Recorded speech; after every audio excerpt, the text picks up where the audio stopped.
नेपाली महिला फुटबलकी नक्षत्र सावित्रा भण्डारी साम्बा, जसले नेपाली महिला फुटबलको इतिहास र समाजको सोच दुवै बदलिदिन्।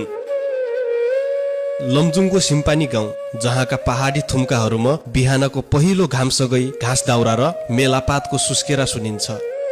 त्यही एउटी सानी बालिकाको सपनाले आकार लिँदै थियो। आज संसारले साम्बा भनेर चिन्ने सावित्रा भण्डारीको यो यात्रा कुनै एका देशको कथा जस्तो लागे पनि यसको जगमा अभाव, तिरस्कार र कठोर सङ्घर्षको बलियो इट्टा गाडिएको छ। बारीको पाटामा खाली खुट्टाले मोजाको बललाई निशाना बनाउँदै हुर्किएकी ती किशोरीले एक दिन अन्तर्राष्ट्रिय मैदानमा राष्ट्रिय झण्डा छातीमा टाँसेर उभिन्छु भन्ने सोच्नु त्यो समयको समाजको लागि एउटा धृष्टता मात्र थियो। तर सावित्राका लागि फुटबल केवल खेल थिएन, यो त उनी भित्र गुम्सिएका विद्रोह र उत्साह पोख्ने एउटा माध्यम थियो। सिम्पानीको त्यो परिवेशमा छोरीहरूको लागि जीवनको परिभाषा घरधन्दा, घाँस दाउरा र मेलापातमै सीमित थियो। 4 दिदी बहिनी र 2 भाइ मध्येकी माहिली सावित्राको दिनचर्या पनि अरूको भन्दा फरक थिएन। बिहानै उठेर घरधन्दामा जोतिनु, गाई बस्तुलाई घाँस हाल्नु र डोको बोकेर पँधेरो धाउनु। तर यी कामको चाङभन्दा माथि उनको भित्री मनमा भने फुटबलको हुटहुटी यसरी बसेको थियो कि गाउँका दाइहरूले बल हानेको देख्दा उनको खुट्टा आफै सलबलाउँथे। गाउँका दाइहरू मैदानमा खेल्दा उनी टाढै उभिएर हेर्थिन्। बल कहिले बाहिर निस्केला र एकछिन हान्न पाइएला भनेर कुर्थिन्। कहिले स्कुलको चौर त कहिले धान काटिसकेको बाँझो खेत नै उनको रङ्गशाला बन्यो।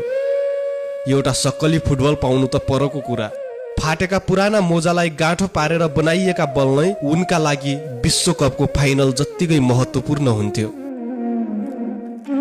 घरको काम नसकी खेल्न जानु असम्भव थियो, त्यसैले साँझको धमिलो उज्यालोमा खेल्दा ढिलो हुन्थ्यो र घर फर्कँदा आमा बुवाको हातबाट कुटाइ खानु उनको नियति नै बनिसकेको थियो। तर अचम्मको कुरा, जति पिटाइ खान्थिन् फुटबल प्रतिको उनको भोक त्यति नै जाग्थ्यो। शरीरका चोटहरू मोजाको बलले मैदानमा गोल गर्दा बिर्सिन्थे। त्यो समय समाज आजको जस्तो उदार थिएन। केटासँग खेलेर छोरी बिग्रिए भन्ने तीखा वचनहरू पनि उनले नसुनेकी होइनन्। समाजले छोरी मान्छे केटासँग मिसिएर खेलेको देख्दा नाक खुम्च्याउँथे।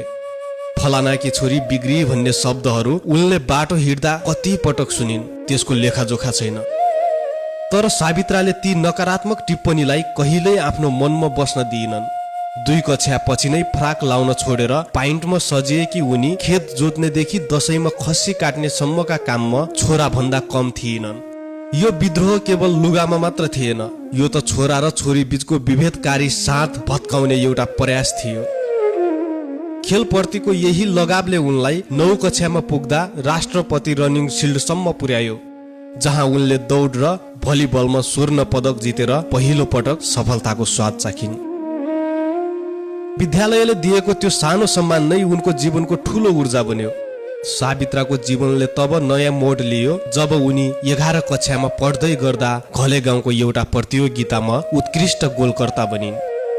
त्यही राष्ट्रिय रेफ्री शुक्र लामाको नजर उनीमाथि परेपछि काठमाडौँको एपीएफ क्लबमा ट्रायल दिने बाटो खुल्यो। 2071 सालको साउन महिनामा 5000 रुपैयाँ खल्तीमा हालेर काठमाडौँ पसेकी ती किशोरीका लागि सहर एउटा रहस्यमयी संसार थियो। पोलिथिनको झोलामा जुत्ता हालेर मैदानमा पुगेकी उनी हाँसोको पात्र बनिन्। झोला छैन? प्रश्न आयो। भोलिपल्टदेखि जुत्ता, फेर्ने लुगा र पानी बोकेर व्यवस्थित रूपमा पुग्न थालिन्। त्यही पहिलो पटक उनले बुट लगाइन्। खाली खुट्टाले बल हानेकी खुट्टामा जब बुट चढ्यो, सुरुमा असहज लाग्यो, तर त्यही असहजताले उनलाई अन्तर्राष्ट्रिय यात्रातर्फ धकेल्यो।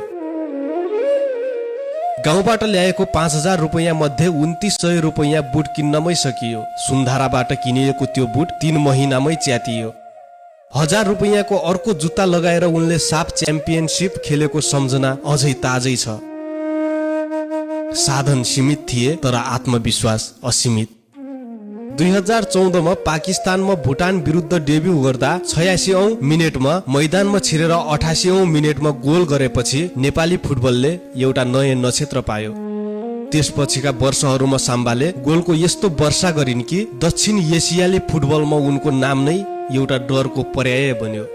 क्लब फुटबलमा भारतको सेतु एफसीबाट लिग जिताउँदा होस् वा राष्ट्रिय जर्सीमा गोल गर्दा उनले सधैँ एउटै कुरा प्रमाणित गरिन्, मैदानमा लिङ्ग होइन कला र पसिना बोल्छ। छोटो कपाल र क्रिस्टियानो रोनाल्डो जस्तो सेलिब्रेसनले गर्दा कतिले उनलाई केटा जस्तै भन्थे, तर उनले आत्मविश्वासका साथ जवाफ दिइन् कि महिला खेलाडीले पनि आफ्नो आक्रामकता र खुसी खुलेर देखाउन पाउनुपर्छ। आज उनी केवल गाउँकी 3 बालिका मात्र होइनन्, उनी बनेकी छन् राष्ट्रिय फुटबल टिमकी कप्तान। उनी बनेकी छन् राष्ट्रिय टिमबाट सर्वाधिक गोल गर्ने नेपाली खेलाडी सावित्रा भण्डारी। उनी बनेकी छन् नेपालको मात्र होइन सम्पूर्ण दक्षिण एसियाकै सर्वाधिक गोल गर्ने महिला खेलाडी। आज समय फेरिएको छ। हिजो छोरी बिग्री भन्ने त्यही सिम्पानी गाउँ आज सावित्रालाई आफ्नो गौरव मान्छ। गाउँका साना नानीहरू हातमा फुटबल लिएर म सावित्रा जस्तै बन्छु भन्दै मैदानमा उत्रिदा उनलाई लाग्छ उनको सङ्घर्ष केवल गोल गर्नका लागि मात्र थिएन, एउटा पुरानो सोचलाई पराजित गर्नका लागि पनि थियो। तर अहिले उनी गम्भीर खुट्टाको चोटका कारण अस्पतालको शैय्यामा छिन्। घुँडाको एसिएल र एमसिएल दुवैमा गम्भीर चोट लागेपछि उनी 7 हप्तादेखि मैदान बाहिर छिन्। न्युजिल्यान्डमा व्यावसायिक फुटबल खेल्ने क्रममा लागेको चोटका कारण जटिल शल्यक्रिया आवश्यक परेको छ। उनले आफ्नो खुट्टाको उपचारको लागि आर्थिक सहयोगको अपिल समेत गरेकी थिइन्। कतारको अस्पेटार अस्पतालमा शल्यक्रिया र करिब 8 महिनाको पुनर्स्थापनाका लागि झन्डै 80,000 अमेरिकी डलर खर्च अनुमान गरिएको छ। क्लबको बिमाबाट केही सहयोग आउने भए पनि अपुग हुने देखिएपछि उनले समर्थकहरूमाझ सहयोगको हात फैलाएकी हुन्। तर दुःखको कुरा के छ भने देशलाई दर्जनौं अन्तर्राष्ट्रिय गोल दिलाएकी खेलाडीले आज उपचारको लागि सहयोग माग्नु पर्ने अवस्था आयो। तर खासमा यसरी सहयोग माग्नुपर्ने स्थिति नै आउन नदिन र नीतिगत रूपमा खेलाडीको सुरक्षा ग्यारेन्टी गर्न किन पहल भएन? राष्ट्रिय टिमको प्रशिक्षणमा भएको समय प्रतियोगिताको अवधिमा खेलाडीको बिमा व्यवस्था छ, कल्याणकारी कोष पनि छ, तर त्यो कोषबाट कति रकम प्राप्त हुन्छ कहिले हुन्छ भन्ने भर नै हुँदैन। सरकारले शक्ति भएका नेताको उपचारमा लाखौं मात्र होइन करोडौं खर्चिएको उदाहरण हामीसँगै छ। त्यो खर्चको विषयमा विवाद नभएका होइनन्, तर सत्य हो खर्च भएको छ। तर खेलाडीका हकमा सरकार मौन छ। यद्यपि साम्बालाई उपचारका लागि पछिल्लो 24 घण्टाभित्र 1.5 करोड रुपैयाँ भन्दा बढी आर्थिक सहयोग प्राप्त भएको छ। सामाजिक सञ्जाल मार्फत उपचार खर्च जुटाउन अपिल गरेपछि देश विदेशबाट उल्लेख्य सहयोग जुटेको हो। साम्बाले दिएको जानकारी अनुसार हालसम्म नेपाल भित्रबाट 1 करोड रुपैयाँ भन्दा बढी र विदेशबाट 45 लाख रुपैयाँ भन्दा बढी सहयोग सङ्कलन भइसकेको छ। उनले आफ्नो शल्यक्रियाका लागि आवश्यक रकम भन्दा बढी सहयोग प्राप्त भइसकेकाले अब सहयोग गर्ने क्रम बन्द गरिदिन समर्थकलाई अनुरोध गरेकी छन्। उनको अपिलपछि छोटो समयमै जुटेको सहयोगले खेलाडीप्रति आम नागरिकको विश्वास र समर्थन झल्काएको छ। अहिले उनको स्वास्थ्य लाभ र सफल पुनरागमनको कामना गर्दै समर्थकहरू प्रतीक्षामा छन्।